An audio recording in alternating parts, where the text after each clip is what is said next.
Hello everyone, welcome to the latest episode of Sean's Movie Crusades. My name is Sean Wasserkrug, and I'm here to review all the latest films in theaters, as well as any as you recommend, whether they be recent films or old school movies. Now before we get into today's episode, don't forget to hit that like, share, and subscribe button, so that way you guys are kept up to date with all the latest on the channel. And don't forget to follow us on all the media outlets you see below.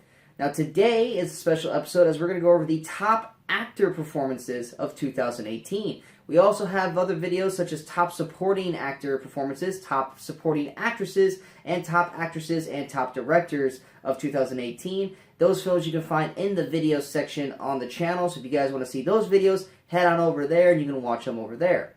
Now, like I said in previous videos, this list is not a 1 through 10. They're all fantastic performances. I'm not going in any particular order. These are just ones that are popping up. I think all these performances are fantastic. Some are getting recognition for nominations from Golden Globes or the Oscars. Some are not. But I feel that these performances definitely deserve to be talked about, recognized, and appreciated. So first one is we're going to go into is Steve Carell as David Sheff from A Beautiful Boy. I think Steve Carell has really been coming into his own as a dramatic actor over the last few years, and this is the performance that stands above all the rest. As David Sheff, he is playing a heartbreaking role as the father of Timothy Chalamet's Nick Sheff, who is a crystal meth drug addict. And David is doing everything he can to try and save his son from basically death because of how bad the addiction is to crystal meth. And Steve Carell kills this performance. It is heartbreaking watching Steve Carell's character just succumb to everything and just take hit after hit after hit as he, just when he thinks he's going to have his son back, to losing him again to addiction and to not be able to trust his son anymore and to having to basically call his son out for certain things, and also to the point where he's learning more and more about the addiction and what crystal meth does to a person, so he can further understand Nick, and also the toll that it takes on him with his second wife Karen and his 2 younger children. Steve Carell, his performance is, like I said, it's heartbreaking to watch Steve Carell, who's an actor that we all love, go through this particular performance. And every time he is sad or loses his shit, you feel for his character throughout the entire film. And it's mainly because of just how incredibly well Steve Carell does in the role itself. Going into the next one is Viggo Mortensen as Tony the Lip in Green Book. Now, yeah, a lot of people might not be a particular fan of this role because they feel that Tony, or that Viggo, is doing an impersonation of Tony the Lip. But from resources, including Tony's son, who's a producer on the role, Viggo is doing a spot-on impersonation of the Tony character. Viggo does a fantastic performance as Tony, as a character who's basically a guy who punches first, asks questions later, and who starts off the film as a racist, but then has to learn to be accepting of all colors and situations and different types of people after he goes on a 2-month trip with Don Shirley, played by Mahershala Ali, and the friendship that they create throughout, and just the growth that Tony gets through this trip and changes him forever is an incredible performance by Viggo Mortensen as you watch his character, like I said, grow through the film. And Viggo does a fantastic job doing a performance in this movie. It's thus so that it has gotten him nominated for a Best Actor performance. Next would be a personal favorite of mine that's clearly not getting any recognition at all for, and that is John Cho as David Kim in Searching. I love John Cho's performance in this film. Literally, this movie will not work without the performance of John Cho. John Cho does an amazing job as a father who cannot find his daughter and who has to go through her laptop to try to find clues or any kind of things that can help him find her. And just really finding out in the process of looking through her stuff and talking to her Facebook friends that he really just did not know his daughter much at all.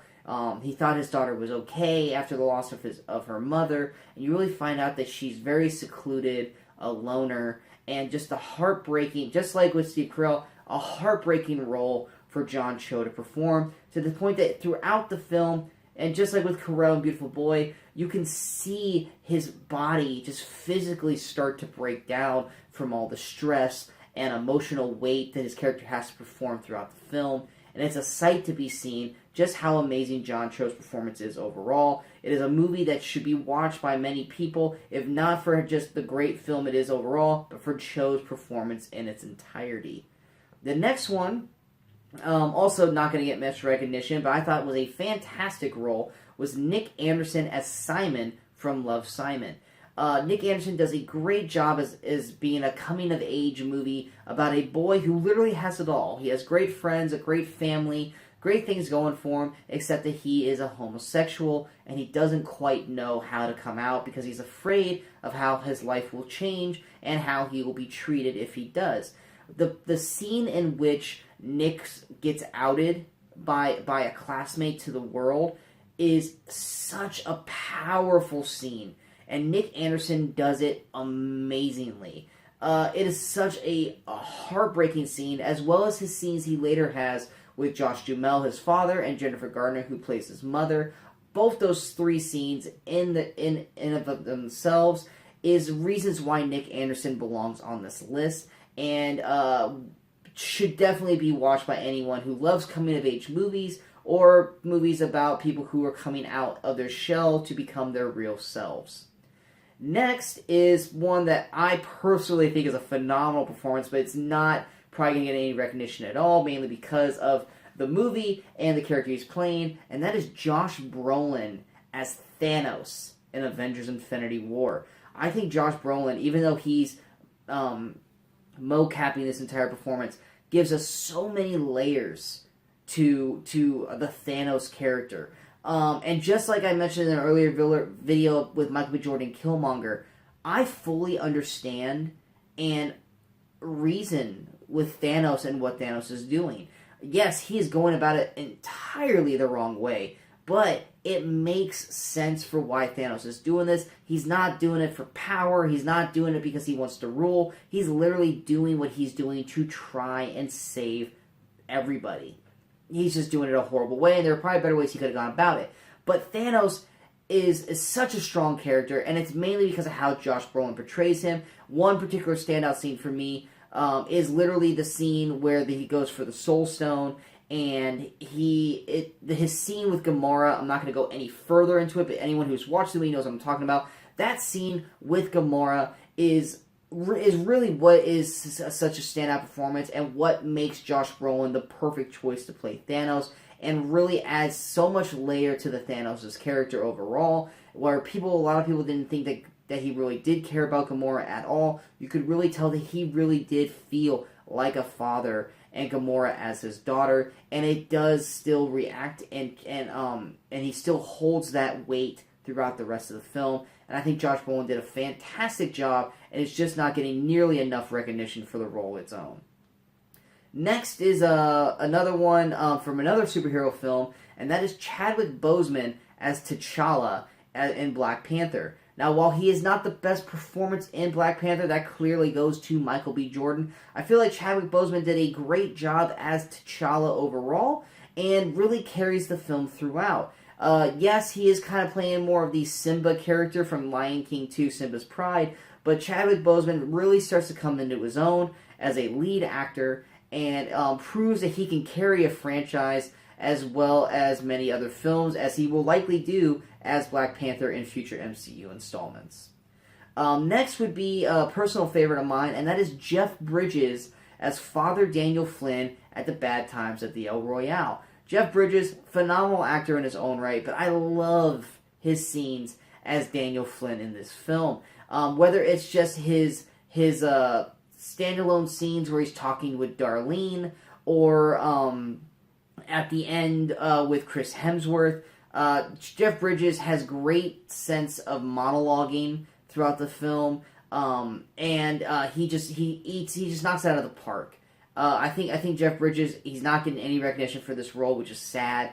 I thought the movie as a whole was fantastic, and it lives or dies off his performances, and Jeff Bridges is one of the best performances in that film.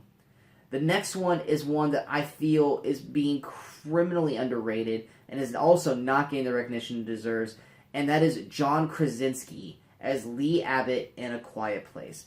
While he is also is probably going to be on another list for top directors, John Krasinski does a amazing job as Lee Abbott. I honestly didn't know his name was Lee. I don't even think they ever say their names in the film, so looking up the cast list was kind of like, really, he's Lee? But John Krasinski does a fantastic job as the father role in this film. The ability to have to be tough when need be to keep his family alive in this film, and the heartbreak that he realizes that he's just trying to get by so his family survives, and even though he has to do things that he doesn't want to do and that he wishes he could do things differently, he just swallows it down and does what he can to keep everything going. Whether it puts his life in danger or anyone else's in danger, his most important trademark is keeping his wife and his kids alive, and John Krasinski does a fantastic job of portraying that in A Quiet Place. The next one, these next two are clearly going to be the lead runners for me in terms of best actors, whether it be at the Golden Globes or in the Oscars. These next two are the best two performances of the year. First one going to Bradley Cooper as Jack in A Star Is Born. Bradley Cooper once again shows just how amazing of an actor he is in this movie, and not only that, but he's phenomenal at guitar and singing. Bradley Cooper just can do no wrong. I mean, he just keeps changing himself and keeps showing how talented of a person he really is. And this story as Jack is a heartbreaking story in its own right. But I even though he does mumble a lot through the film, a lot of it's because of the alcoholicness of his character and the stress that he's going through while he's losing his hearing. The love that he shows Allie, played by Lady Gaga in this film, and the love he shows his brother Bobby, played by Sam Elliott, you can see just through his facial expressions. He might not be able to say the right words as the character Jack, but you can see the love he has for both those characters and performing on stage, all through his emotions, through his body as he performs, and just how he watches Allie's Lady Gaga performs. Like when the one particular scene that I love is early in the film when him and Lady Gaga are sitting in the parking lot and she starts singing the first rendition of Shallow. You can just watch Bradley Cooper's face as he just realizes, oh my God, I love this woman. Even though he doesn't quite know it yet, you can see it in his eyes, the love he has for her. And throughout the film, Bradley Cooper does a phenomenal performance. One of the best performances of the year. And he's getting the recognition he deserves, and rightfully so. And the only reason I would be okay with him losing this is because he would be losing it to the other person in the on this list, and that goes to Rami Malek as Freddie Mercury in Bohemian Rhapsody. Rami Malek does a perfect rendition of Freddie Mercury in Bohemian Rhapsody. Yes, it does look like he's fighting with his false teeth for the first 20 minutes of the film, but outside of that, Rami Malek does a pitch-perfect performance as Freddie Mercury. Everything he does in the film is amazing, whether it's the performances and mimicking how Freddie Mercury moves, to how he acts, to his overall performance with Lucy, what's her name? Lucy Boynton, who plays Mary Austin. His particular scene with her, and just the sadness that he just doesn't want to be alone, and the particular scene where he finally comes out to her, or she basically calls him out for being a homosexual, is such a powerful scene from both of them. And Remy does a fantastic job. And if it's not just for his performances on stage as Freddie Mercury, it's more of the quieter scenes with him, such as him calling Mary, even though they live next door, because he misses her and he just doesn't want to be alone, and to the point where he just is toxic at certain points to the rest of the group. Remy does a fantastic job in the role and is rightfully getting all the nominations that he deserves for it. And between him and Bradley Cooper, as long as one of them wins, I will be thoroughly happy.